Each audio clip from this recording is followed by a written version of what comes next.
ಪ್ರಭು ಶ್ರೀರಾಮಚಂದ್ರನನ್ನ ಮತ್ತೆ ಸ್ವಾಗತಿಸೋದಕ್ಕೆ ಸರಿಯೂ ತಟ ಸಜ್ಜಾಗಿದೆ. ಉತ್ತರ ಪ್ರದೇಶದ ಅಯೋಧ್ಯೆಯಲ್ಲಿರುವಂಥ ಸರಿಯೂ ನದಿ ಈಗ ಹಿಂದೆಂದೂ ಕಾಣದಂಥ ವೈಭವವನ್ನು ಕಾಣ್ತಾ ಇದೆ. ಈಗಾಗಲೇ ಕೇವಲ ಒಂದು ನದಿ ಸ್ವರೂಪವನ್ನು ನೋಡದೆ ಒಂದು ತಾಯಿ ಸ್ವರೂಪದಿಂದ ಇಲ್ಲಿನ ಜನ ಈ ನದಿಯನ್ನು ನೋಡ್ತಾ ಇದ್ದಾರೆ.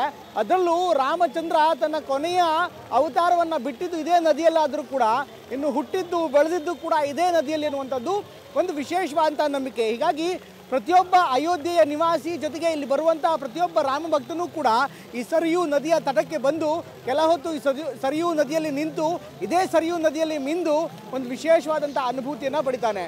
ಇದ್ರ ಜೊತೆಗೆ ಸರಿಯೂ ನದಿಯ ತಟವನ್ನು ಕೂಡ ನಾವು ನೋಡೋಣ, ಯಾವ ರೀತಿ ಅದು ಸುಂದರವಾಗಿ ಈಗ ಅಲಂಕಾರಗೊಂಡಿದೆ, ಜೊತೆಗೆ ಹೇಗೆ ಅಭಿವೃದ್ಧಿಯಾಗಿದೆ ಅನ್ನೋದನ್ನು. ಈ ನದಿಯ ಅಕ್ಕಪಕ್ಕದಲ್ಲಿ ಎರಡೂ ತಟಗಳಲ್ಲೂ ಕೂಡ ಒಂದು ಭವ್ಯವಾದಂಥ ಕಿನಾರೆ ಇದೆ. ತಟಗಳನ್ನು ತುಂಬ ಅದ್ಭುತವಾಗಿ ಹೊಸದಾಗಿ ನಿರ್ಮಾಣ ಮಾಡಲಾಗಿದೆ.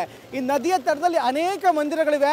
ನಾನು ನನ್ನ ಕ್ಯಾಮ್ರಾಮನನ್ನು ಆ ಒಂದು ಭಾಗವನ್ನು ತೋರಿಸೋದಕ್ಕೆ ಹೇಳ್ತೀನಿ. ಮೇಲ್ಗಡೆ ನೋಡ್ತಾ ಇದ್ರೆ ಗೊತ್ತಾಗುತ್ತೆ, ಒಂದು ವಿಶೇಷವಾದಂಥ ಲಕ್ಷ್ಮೀನಾರಾಯಣ ಮಂದಿರ ಇದೆ, ದುರ್ಗಾ ಮಂದಿರ ಇದೆ, ಅದೇ ರೀತಿ ನರಸಿಂಹನ ಮಂದಿರ ಇದೆ, ಹನುಮಂತನ ಮಂದಿರ ಇದೆ, ಗಣೇಶನ ವಿಶೇಷವಾದಂಥ ಮಂದಿರ ಇದೆ.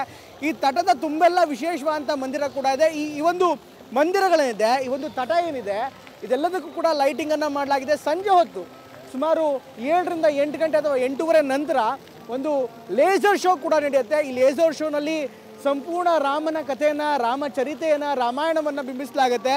ಇದಕ್ಕೆ ವಿಶೇಷವಾದಂಥ ಲೈಟಿಂಗ್ ವ್ಯವಸ್ಥೆಯನ್ನು ಕೂಡ ಮಾಡಲಾಗಿದೆ. ಈಗಾಗಲೇ ನದಿಯ ಮಧ್ಯೆ ಆ ಕಾರಂಜಿ ಏನಿದೆ, ಕಾರಂಜಿ ಕೂಡ ಬರುವಂಥ ಭಕ್ತಾದಿಗಳಿಗೆ, ಬರುವಂಥ ಪ್ರವಾಸಿಗರಿಗೆ ಒಂದು ವಿಶೇಷವಾದಂಥ ಅನುಭವವನ್ನು ಕೊಡುತ್ತೆ. ಇದ್ರ ಜೊತೆಗೆ ನೋಡ್ಬೋದು, ಇನ್ನೇನು 22ನೇ ತಾರೀಕು ಕೆಲವೇ ದಿನಗಳು ಬಾಕಿ ಇದೆ. ಹೀಗಾಗಿ ಈ ಒಂದು ಸರಿಯೂ ನದಿಗೆ ಪೂಜೆ ಸಲ್ಲಿಸುವ ಕೆಲಸ ಕೂಡ ಆಗ್ತಾ ಇದೆ. ಹಾಗೆಯೇ ಬಂದಂಥ ಭಕ್ತಾದಿಗಳು, ಪ್ರವಾಸಿಗರು ಸಂಜೆ ಹೊತ್ತು ಇಲ್ಲಿ ಯಾವ ರೀತಿ ಇರುತ್ತೆ, ಇದರ ಲೈಟಿಂಗ್ ವ್ಯವಸ್ಥೆ ಇರ್ಬೋದು, ಜೊತೆಗೆ ವಿಶೇಷವಾದಂಥ ಸೌಲಭ್ಯಗಳನ್ನು ಕೂಡ ಇಲ್ಲಿ ಮಾಡಿಕೊಳ್ಳಲಾಗಿದೆ.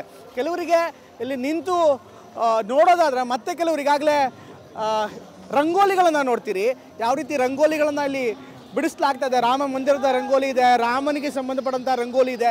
ಹೀಗಾಗಿ ಸಂಪೂರ್ಣ ತಟಕ್ಕೆ ತಟವೇ ಒಂದು ವಿಶೇಷವಾದಂಥ ತಾಣವಾಗಿ ಬದಲಾಗ್ತಾ ಇದೆ.